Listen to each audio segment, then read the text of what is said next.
우리 현재 돌아가는 기독교계를 지난 날들과 지금과 우리 한번 비교해보는 그런 시간을 한번 가져봅시다. 옛날 우리가 그렇게 큰 옛날도 아닌데 우리가 어릴 때는 새벽종 소리가 있고 새벽종 소리에 하나님께 새벽에 예배드리는 새벽종 소리를 듣던 시절이 있었습니다. 사라져버렸어요. 주일 예배에 초종이 있고 제종이 있었습니다. 사라져버렸습니다. 이제 그렇게 법석을 떨던 성탄절 분위기도 사라졌습니다. 귀에 익은 크리스마스 캐롤도 이제 멀어지고 우리 귀에는 들려오지도 않습니다.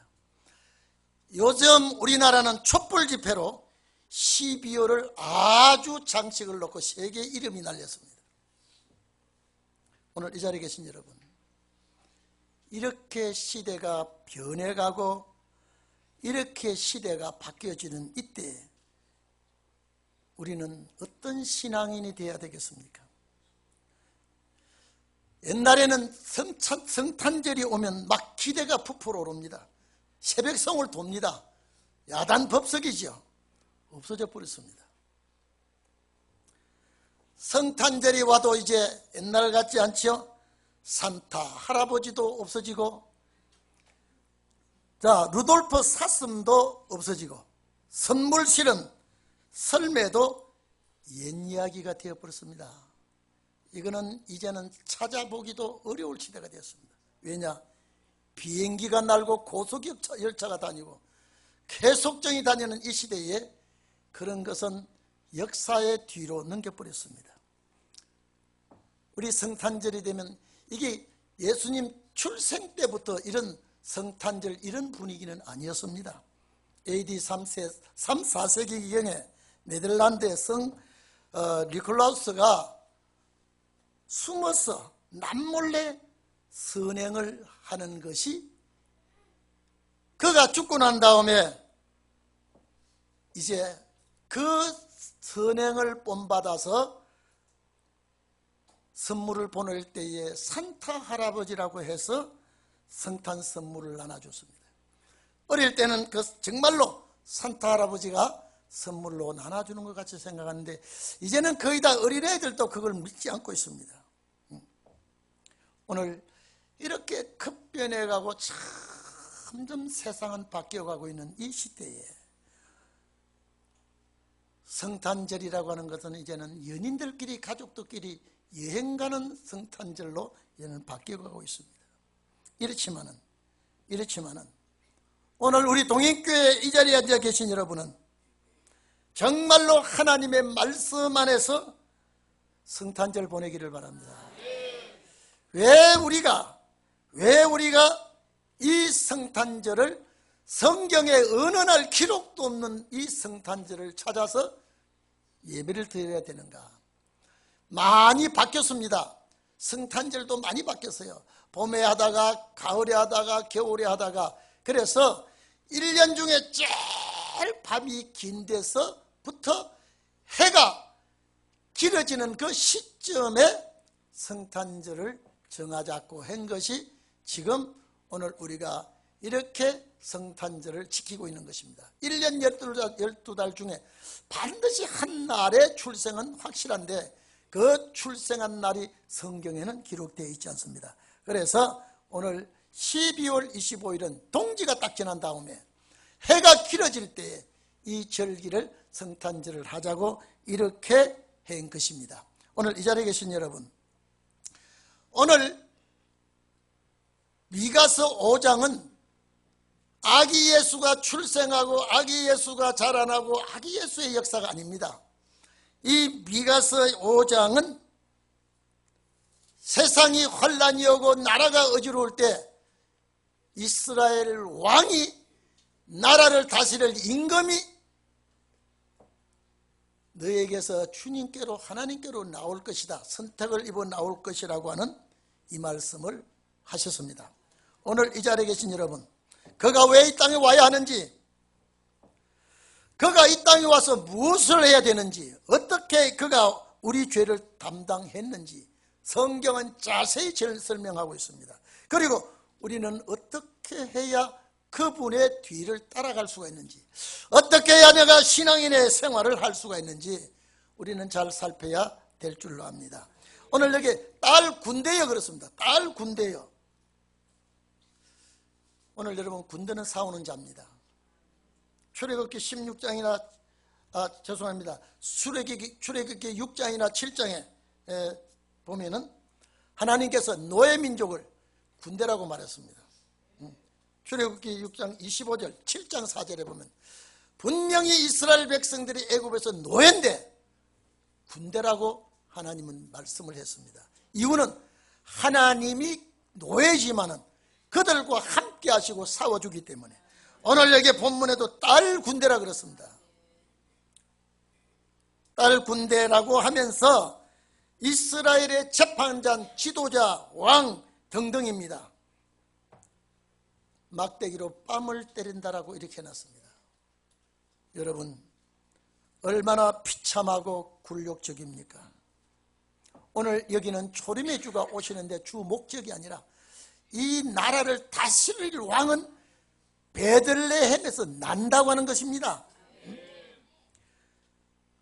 국가가 난국을 만나고 시대가 어지러울 때 베들레헴에서 나신 왕이 통치를 하시고 나라를 회복하실 것을 말할 때에 이 이스라엘의 왕이 나라를 다스릴 때는 환난 날이라고 하는 것을 말을 해주고 있습니다. 그런데 이 왕이 어디서 났느냐라고 할 때에 오늘 여기에 베들레헴 에브라다라고 했습니다. 장소는 베들레헴이요, 떡집이죠. 요한복음 6장 보면 예수 그리스도가 떡으로 오신다고 했습니다. 나는 생명의 떡이다. 이 떡을 먹으면 죽지 않고 영생한다고 했습니다. 그래서 베들레헴의 다윗의 고향인 동시에 예수께서 여기에 출생했습니다. 에브라다라고 하는 것은 베들레헴의 옛 이름입니다. 열매가 풍성하다고 하는 거예요. 자, 그러면 앞으로 여기서 난 예수를 통하여 기독교 역사에 결실이 많이 일어날 것을 에브라다가 베들레헴입니다. 떡집이요 결실하는 곳이 에브라다라고 했습니다. 그러면 이것은 태초의 상고 때였다. 태초의 상고 때였다. 그러면 여러분 봐보십시오. 이 여기는 지금 갓난 아기 예수를 말하는 것이 아니라 왕으로 다스릴 자가 여기서 났다 그랬습니다. 우리가 아기 예수를 생각한다면 이사야 7장 14절에 처녀의 몸에서 아들이 나게 될 것이라고 했습니다. 그 아들이 나게 되는 장소가 오늘 베들레헴 에브라다라고 말씀했죠. 그런데 이것이 도중에 어떻게 이렇게 장소가 결정된 것이 아니라 태초의 상고라고, 상고의 태초라 그랬습니다. 그래서 상고의 태초다. 이 말은 뭐냐면은 근본 처음 고대 아주 옛날에 이미 하나님께서 이것은 결정해 놓으신 것이라고 했습니다. 자, 그러면 왜 화려한 예루살렘의 도회지에서 나지 아니하고 초라한 마을, 정말로 보잘것없는 동네에서 하나님의 뜻을 이루기 위해서 이 예수가 나셨겠느냐 이 말이죠. 참 육신적으로 봐도 초라하지만은 이거는 생활 상태도 초라한 곳입니다. 그런데 이사야의 예언대로, 미가의 예언대로 750년이 지나서 그 말씀이 마리아를 통해서 납니다. 창세기 3장 보면은 여자의 후손이 사탄의 머리를 깰 것이라고 한 그대로 마리아의 몸을 빌려서 예수가 날 때에 베들레헴이라는 곳에서 출생하게 했죠. 그래서 가장 높으신 자의 아들이다. 여러분, 마리아에게 이 소식이 전해질 때에 누가복음 1장 31절에 마리아가 펄쩍 뛰었습니다. 이사야 7장 14절의 말씀이 너에게 임한다는 것입니다. 하나님께서 그 아들이 나면 조상 다윗의 위를 이어가게 되고 영원토록 왕노릇 하실 것이며 그 나라가 무궁하리라고 말했습니다. 이 말씀 안에 예수님의 출생과 예수님의 성장과 예수님의 십자가 죽음과 예수님의 부활과 예수님의 성천과 재림이 약속이 되어 있습니다. 그 이후에 미가서 5장을 연결시켜야 될 줄로 압니다. 그러니까 예수가 최초의 상고 때부터 결정되어 있는 이 메시아는 출생 과정을 보면은 로마 황제 가이사 아구스도가 천하에 호적하라고 할 때에 만에 하나 가이사 아구스도가 이 누가복음 2장의 1절 이하에 보면 호적하라는 명령을 하지 않았더라면 예수가 베들레헴에 날 수가 없습니다. 이유는 결혼을 어디서 했느냐? 저 갈릴리 지방에서 요셉과 정혼하고 거기서 터전을 잡고 사는데 베들레헴이라는 곳은 내려올 수가 없습니다. 안 옵니다. 그런데 고향 가서 호적을 하고 하니까 호적하러 내려온 것이 베들레헴의 출생이 됩니다. 이것 하나하나까지 말씀을 응하는 것입니다. 오늘 이 자리에 계신 여러분도 하나님의 말씀이 응하기 때문에 이 자리에 앉아 계셔서 예배를 드리는 줄로 압니다. 천하에 호적하라고 명령을 내리니까 요셉, 제가 전에도 이 말씀했죠. 이 호적은 요셉 혼자 와도 되는데 마리아와 함께 300리나 더 되는 곳을 두 내외가 자동차도 없는 시절에 우마차도 타지 않고 낙타도 타지 않고 걸어서 베들레헴에 와서 출생할 장소가 마땅치 않아서 낳은 곳이 구유에, 침성의 구유에서 예수가 탄생이 되었습니다. 오늘 제가 늘 말씀드렸듯이 예수가 그곳에 탄생되기까지는 파란곡절, 우여곡절이 많았던 것입니다. 사관에 용납할 곳이 없었습니다.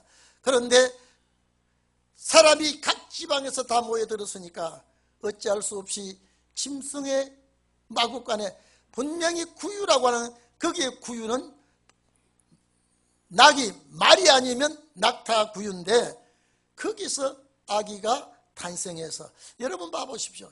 6,000년 역사에서 길거리에서 출생은 있어도 구유에 출생해서 아기 예수를 거기서 출생했다고 하는 것은 역사에 없는 일입니다. 이것은 제가 늘 말씀했죠. 이 가증한 동물의 밥그릇에 예수가 담겼다는 것은 그 짐승들이 예수를 먹어야 된다는 상징적인 의미가 있다고 제가 아마 수없이 이런 말씀을 한 줄 압니다. 그래서 가이사 아구스도가 영을 내려 호적하러 와가지고 베들레헴에서 어느 민가에서 어느 여인 속에서 몸을 풀지 아니하고 짐승들이 생활하는 거기에서 출생했다고 하는 것은 아마 산후조리도 못했을 것이고 산후의 출산 준비도 제대로 못했 그런 상황입니다. 그런데 하나님이 그곳에서 출생하게 하고 가정집으로 옮기게 되지요. 오늘 이 자리에 계신 여러분, 그 모든 역사는 성경에 기록되어 있었지만 오늘 여기의 본문은 이스라엘 백성이 환난을 당하나 반드시 여기에서 난 아들이, 여기에서 난 왕이 나라를 통치할 때 세계 통치가 될 것이다. 오늘 여러분, 그래서 나라에 환난이 들어오고 지도자가 수욕을 당하고 이 지도자가 정말로 참 모욕을 당하고 이런 역사적인 참 굴욕 속에서 이제는 일어나라 딸 군대여. 딸이라고 하는 것은 약한 표현입니다. 이제 일어나서 이 나라를 회복하도록 딸 군대가 함께 해야 될 말씀을 여기서 하고 있습니다. 왜 베들레 에브라다야, 유다 족속 중에 가장 작지만은 이스라엘 다스릴 자가 내게서 나한테로 올 것이다. 이 말은 예수 출생을 말하면서 여기에 이 말씀은 벌써 딸 군대 앞에 1절에 전쟁을 말하고 있습니다. 전쟁을 말할 때에 반드시 이 베들레헴에서 난 이분이 세계를 통치할 것이다. 그런데 중요한 것은 뭐냐? 그러므로 딸 군대여 때를 모아 이제 싸울 준비를 하라고 하면서 여기에 3절에 보면은 해산한 여인이 임산하기까지 그들을 붙여주시겠고, 여러분 주성이나 모든 성경에 보면 여기 해산한 여인은 마리아를 봅니다. 절대 마리아 아닙니다. 왜냐? 이미 10절에 4장 10절에 이 그러면 해산해야 될 여인이 누구냐라고 하면 시온이라고 했습니다. 딸 시온이여 그랬습니다. 해산하는 여인처럼 애써 구루하여 낳아라. 무엇을 낳아야 되느냐? 아들을 낳아야 됩니다. 오늘 우리는 반드시 아들을 낳아야 재림의 주님 베들레헴에서 나신 이 메시아가 나라를 통치하게끔 되어 있습니다. 그러면 우리 할 일이 무엇입니까? 우리가 이 왕으로 다스릴 메시아를 우리가 앞에 모셔야 될 우리가 할 일이 무엇입니까? 우리는 해산의 수고를 해야 됩니다. 그래서 여기에 모든 주석학자들은 여자가 해산하기까지 환란에 붙이겠다고 하는데, 오늘 이것은 시온이 환란을 당할 때, 아들을 낳을 때까지 환란을 당할 것이다 라고 봐야 됩니다. 만약에 이 아들을 낳지 못하면 큰일 납니다. 그래서 오늘 요한계시록 12장 1절에 보면 해를 입은 여자가 구루하는데 반드시 아들을 낳아야 된다 그랬습니다. 오늘 우리는 어려움이 있고 힘든 일이 있고 괴로운 일이 있어도 반드시 우리에게는 아들을 낳는 일이 있어야 될 줄 압니다. 그래서 이사야 65장 7절에 보면 시온이 구루하기 전에 생산하며 고통을 당하기 전에 남자를 낳았다 그랬습니다. 오늘 우리가 주님 오시기 전에, 심판하시기 전에, 세계를 다스리기 전에 우리는 구루하는 이 여인이 되어서 남자를 출산하는 권세 아들이 나오는 이런 역사가 있어야 될 줄 압니다. 그래서 임산하는 여인이, 이거는 해산할 때에 구루하는 일이 있는데 이 역사가 있어야 주님이 오신다는 것을 알아야 되겠고 주의 응답이 있다는 것을 알아야 됩니다. 그래서 메시아가 도래하기 전에 해산의 수고를 해야 됩니다. 그러면 해산의 수고로 해서 권세의 아들을 낳을 때 이 메시아는 우리를 정말로 진리의 동산으로 인도해 주시고 평화로운 나라로 이끌어 가실 것이다. 오늘 이 말씀 추워도 의심하지 말고 우리의 말씀이 되기를 바랍니다. 여러분, 저와 여러분을 구루하면서 이 아들을 낳아야 되겠고 이 아들이 나옴으로 말미암아 메시아를 영접하게 되고 메시아를 영접하게 되면 주의 평화로운 나라가 이 땅 위에 임할 줄로 압니다. 그래서 여기 봅시다. 4절에 보면 존귀와 영광을 나타낼 수 있는 메시아, 정말로 우리를 인도하는 메시아가 권능과 하나님의 여호와의 이름을 의지하고 우리를 진리의 떡을 먹여주실 것이다. 오늘 여러분 진리의 푸른 동산에서 최고 양줄의 꼴을 먹여주실 것이다. 이사야 41장 봐도요. 1절에서 8절까지 초림의 역사, 세례 요한으로부터 초림의 역사를 말씀하시고 9절부터 쭉 얘기하면서 시온의 경고를 하고 예루살렘의 경고를 하면은 주님께서 이제 상과 벌을 가지고 올 것이고 젖먹이는 암컷들을 온순히 인도하신다고 주님이 말씀해 주셨습니다. 이 자리에 계신 여러분, 환란을 앞으로 우리는 환란을 예측할 수밖에 없습니다. 어려울 수밖에 없습니다. 정말로 이런 때를 당할 때 우리는 마음과 뜻을 하나가 되어서 아들 놓는 일에 참 전력을 우리는 기울여야 되고요. 하나님 앞에 인정받는 그런 종들이 다 되기를 바랍니다.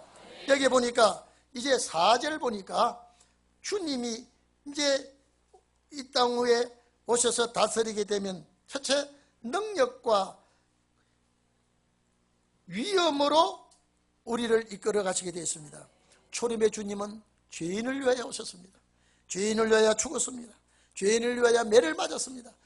많은 고생을 다 겪었습니다. 이사야 53장 보면 질고와 간고를 겪었다 그랬습니다. 성자 하나님이 몸을 가지고 이 땅에 오셔서, 마리아의 몸을 빌려서 이 땅에 오셔서 질고와 간고를 겪었다고 하는 것은 우리를 대신해서 정말로 많은 고난과 역경을 겪으신 분인데, 이제 그분이 나라를 다스릴 때 평강의 왕으로 다스립니다. 우리의 구주로 오셔서 정말로 우리를 진리의 양식으로 먹인다 그랬습니다. 양을 치는 역사입니다. 물을 먹이고 꼴을 먹이고 푸른 진리의 동산으로 이끌어 가실 분이 이 베들레헴에서 나신 주님이십니다. 그래서 우리는 베들레헴에서 나신 이 예수는 창대하여 다크하게 비친다고 그랬습니다. 오늘 여러분, 미가서 5장은 반드시 이 주님이 세계 역사를 하실 분이라고 말하고 있습니다. 오늘 여러분, 지금 아마 제가 오늘 그걸 교회 가져와서 복사를 한번 해봤습니다. 미소가 충돌할 것 같아요. 왜냐하면 핵무기를 이젠 냉전 시대에서 오바마가 전쟁 없고 핵 없는 나라를 만들자라고 했는데, 러시아의 푸틴 대통령이, 푸틴이죠, 반드시 우리는 미국을 능가하는 핵을 다시 이 말을 할 때 트럼프가 잘 됐다는 듯이 우리도 무지무지한 핵을 어마어마하게 만들었더라고요. 이것을 쭉 공개하면서 이제는 해볼 테면 해보자고 하는 나와요. 그 신문을 딱 읽어보니까 이제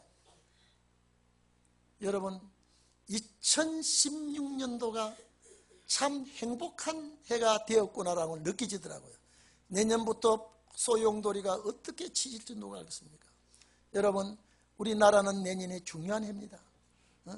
내년 17년, 18년은 정말로 저는 중요한 해라고 봅니다. 그렇기 때문에 오늘 우리는 이 구절에 딸 군대가 되시기를 바랍니다. 여러분, 구루하는 시온이 되시기를 바랍니다. 그러면 우리는 해산하는 역사가 있어야 될 줄 압니다. 그런데 이 나라가 하나님께서 메시아를 통하여 주님이 이루시는 나라는 평강의 나라를 세우시고 하나님께서 창대하게 될 것이라고 그랬습니다. 이 창대라고 하는 것은요, 제일 커지는 나라가 된다. 세계를 지배하는 나라를 만들 것이다. 오늘 여러분, 세계적인 역사가 구루하는 아들을 낳을 때 예수 그리스도를 통하여 이 통치의 나라가 이루어질 것을 말했습니다. 오늘 이것이 무엇입니까? 제가 또 다니엘 2장 44절을 말하지 않을 수가 없습니다. 여호와의 때 하나님이 한 나라를 세우시겠다. 그 나라는 영원히 망하지도 아니하고 국권이 다른 백성에도 돌아가지도 아니하고 오히려 다른 나라를 쳐서 정복할 것이라고 이미 바벨론에 포로되어가 있던 다니엘에게 이 말씀을 했습니다. 4장에도 그 말씀했죠. 지극히 높으신 자가 인간 나라를 다스리시며 자기 뜻대로 그것을 누구에게 맡겨주든지 맡겨주실 것이며 지극히 천한 자로 그 위에 세워서 왕을 삼게 하겠다. 이게 지금 미가서 5장과 연결이 되고 있습니다. 7장에도 그 말 하지 않습니까? 자, 지극히 높으신 자의 성도들이 나라를 얻으리니 그 누림이 영원하고 영원하고 영원한 나라가 될 것이다. 오늘 여러분, 이 나라가 확장합니다. 이 나라가 크게 됩니다. 세계적인 나라가 되어서 그리스도께서 만왕의 왕으로 다스리는 그런 역사가 우리에게 있을 줄 압니다. 오늘 여러분, 성탄절을 아기 예수를 생각하지 마시고 이제는 다시 오실 그리스도를 생각하고, 여러분 봐보십시오. 이제는 초림의 주님에 대한 그런 분위기가 완전히 없어져 버렸습니다. 전혀 찾아볼 수가 없는 그런 분위기가 되어 있습니다. 이제는 왜 그렇습니까? 이제는 아기 예수를 계속 생각할 것이 아니라 다시 오실 그리스도를 우리가 생각할 때가 된 줄 압니다. 우리 기도하겠습니다.